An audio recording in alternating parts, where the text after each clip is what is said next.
जय माता रानी दोस्तों, नीता विक्रम परिवार में आप सबका स्वागत है। माता रानी आप सब पे कृपा बना के रखें, आपके काम पूरे हों। ऐसी कामना के साथ मैं आज का वीडियो शुरू कर रही हूँ। आप सब कमेंट सेक्शन में माता रानी के लिए जय माता रानी लिखें, अपने हालचाल बताएं। बताइए आपकी ज़िंदगी कैसी चल रही है, आप सब खुश प्रसन्न है ना? लाइफ में जो करना चाह रहे हैं वो कर पा रहे हैं या नहीं कर पा रहे हैं, या फिर कोई ऐसा टॉपिक जिस पे आप वीडियो देखना चाहते हो वो भी आप कमेंट सेक्शन में मुझे बता सकते हैं। आज का वीडियो सभी व्यूअर्स के लिए बहुत खास है। लव मैरिज करना चाहते हैं तो क्या करें उपाय जिससे कि बात बन जाए। जी हाँ, आप सब शादी को लेके कई बार परेशान हो जाते हैं और फिर सोचते हैं कि अब क्या करा जाए जिससे कि बॉयफ्रेंड गर्लफ्रेंड जो भी हैं उनके साथ आपका विवाह हो जाए।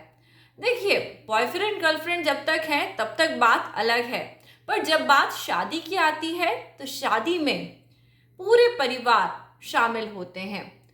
और कई बार ऐसा होता है कि माता पिता शादी के लिए नहीं मानते और आपकी शादी नहीं हो पाती है। तो ऐसे में हम क्या ऐसे उपाय करें जिससे कि हमारे परिवार वाले, हमारे नाते रिश्तेदार शादी विवाह के लिए तैयार हो जाएं और शादी की रस्में जैसे हम सब चाहते हैं अच्छे से हो। तो दोस्तों, पहली बात आपको ये समझ में आ रही होगी, शादी होने के लिए चाहे वो लव मैरिज हो या अरेंज मैरिज हो, सन और मून दोनों का अच्छी पोजीशंस में होना बहुत ज़रूरी है। आप देखेंगे आपको पता पड़ जाएगा, यदि आप बहुत ज़्यादा इमोशनली इम्बैलेंस रहते हैं, आप इमोशनली डिस्टर्ब रहते हैं, तो कहीं ना कहीं आपका मून अफ्लिक्शन में है, जो आपकी शादी में आपको इमोशनल टर्बुलेंस देने का पूरा पूरा जिम्मेदार रहेगा। तो ये एक बहुत बड़ी प्रॉब्लम है। अब दूसरी प्रॉब्लम सन की होती है। सन यानी सूरज, अगर सूरज ठीक नहीं है तो पिताजी आपकी शादी को सपोर्ट नहीं करेंगे और साथ ही साथ दिक्कतें होंगी मान सम्मान से संबंधित। यानी ऐसा लगेगा कि कहीं ना कहीं आपके परिवार वालों की उनकी इमेज या उनकी जो इज्जत है वो घट रही है इस शादी के होने से। दोनों प्रॉब्लम बहुत बहुत गंभीर हैं। जब प्रॉब्लम दोस्तों बड़ी होती है तो उपाय भी बड़ा होता है। सबसे पहली बात, आप सब्र लेके आइए। शादी झटपट करके उस शादी में फंस जाने से अच्छा है शादी सब्र के साथ करें। इमोशनली बैलेंस बना के रखें, क्योंकि जो रिश्ता आप बनाने जा रहे हैं वो 1 या 2 दिन का नहीं है, पूरे जीवन भर का है। तो ऐसा नहीं है कि अभी प्यार करते करते 1 साल हुआ और झटपट शादी के लिए बस सब कुछ छोड़ दिया, अब शादी कर ली, फिर शादी करने के बाद शादीशुदा जिंदगी कैसे निभाएं आप ये वीडियो सर्च करने लगे। बात आप समझ रहे हैं ना कि एक लंबी रेस, एक लंबी जिंदगी साथ गुजारने के लिए धैर्य और समझदारी की बहुत ज़रूरत पड़ेगी। तो मून को अच्छा कर लीजिए, यानी मन को मजबूत कर लीजिए, इमोशनल टर्बुलेंस कम करिए, क्योंकि शादी कर भी लेंगे और मून अगर वीक रहा तो शादी के बाद दिक्कतें बढ़ जाएंगी। आप देखते होंगे कि जब लोग बाग कई बार लव मैरिज कर लेते हैं, करते वक्त तो बहुत जोश रहता है, उसके बाद वो शादी निभाना दोनों के लिए ही बहुत भारी पड़ने लगता है। तो दोस्तों, मून का बहुत बड़ा किरदार है।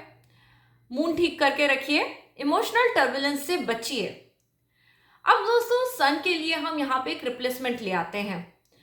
आप अपनी शादी के लिए किसी बड़ी उम्र के व्यक्ति को या किसी समझदार व्यक्ति को इन्वॉल्व करिए जो गुरु का कारक रहेगा। जिस शादी में गुरु जीव कारका की इन्वॉल्वमेंट होती है वो शादी टिक जाती है।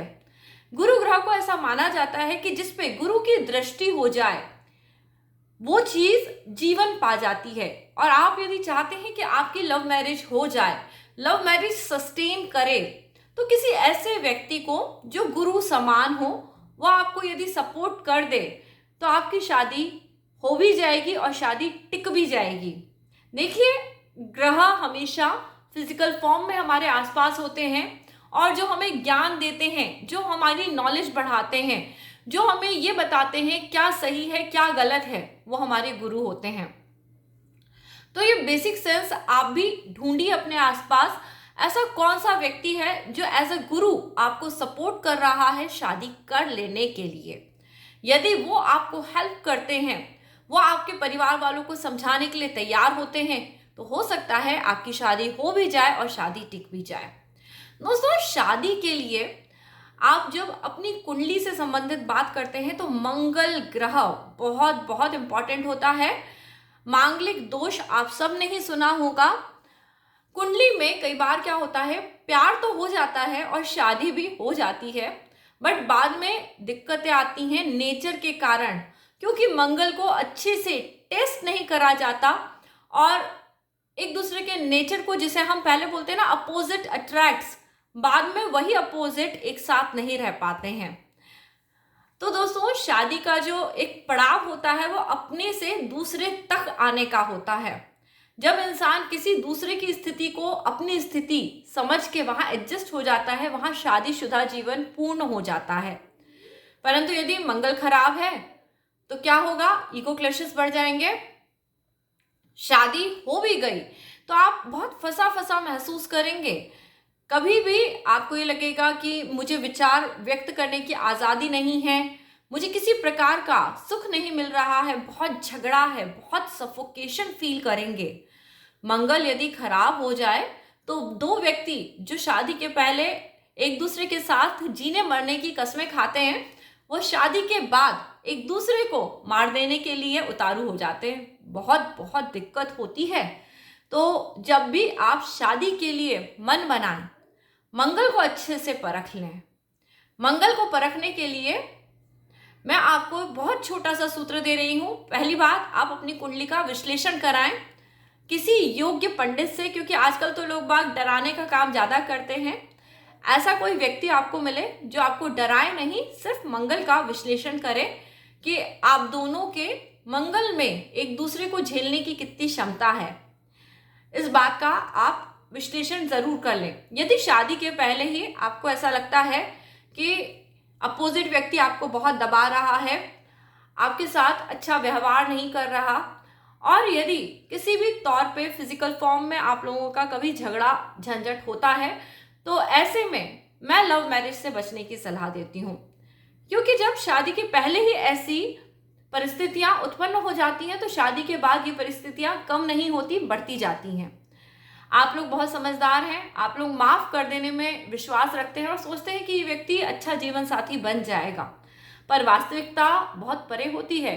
क्योंकि ज्योतिष और कुंडलियां लोगों को देख के नहीं बनती, वो पहले से डिसाइडेड होती हैं। यदि किसी व्यक्ति का नेचर है कि वो आज आपको दबा रहा है, आज आपकी बेइज्जती कर रहा है, आज आपको भला बुरा कह रहा है, तो शादी के बाद वो बिल्कुल नहीं सुधरेगा। शादी के बाद आप बंधन में बनेंगे और वो व्यक्ति आपका फायदा उठाता हुआ आपको नजर आएगा। तो इस तरह के लव मैरिज या विवाह से आपको जरूर बचना चाहिए। अब दोस्तों, फाइनल बात आ गई है, लव मैरिज करनी है, सब ठीक है, यानी हम इमोशनली बैलेंस भी हो गए, प्यार में कोई झगड़ा झंझट भी नहीं है, व्यक्ति को ना तो गुस्सा आता है, वो हर तरह से आपको सपोर्ट कर रहा है, लॉजिकली मेंटली आपको बहुत बहुत प्रोत्साहन दे रहा है, हर प्रकार से आपका साथ देता नजर आ रहा है। और आपको कोई ऐसा व्यक्ति भी मिल जाए जो गुरु के समान आपको गाइडेंस दे, आपकी शादी को सर्वाइविंग लेवल तक लेके आए, तब अब आप क्या करें? अब आप कर लें अपने इष्ट का प्रार्थना। जी हाँ, बहुत बहुत काम की आपको बात बता रही हूँ। रोज कम से कम 15 से लेके 20 मिनट तक आप अपने इष्ट के मंत्र का जाप कर लें। आप अपने इष्ट के सामने बैठ जाएं और हाथ में फूल ले लें।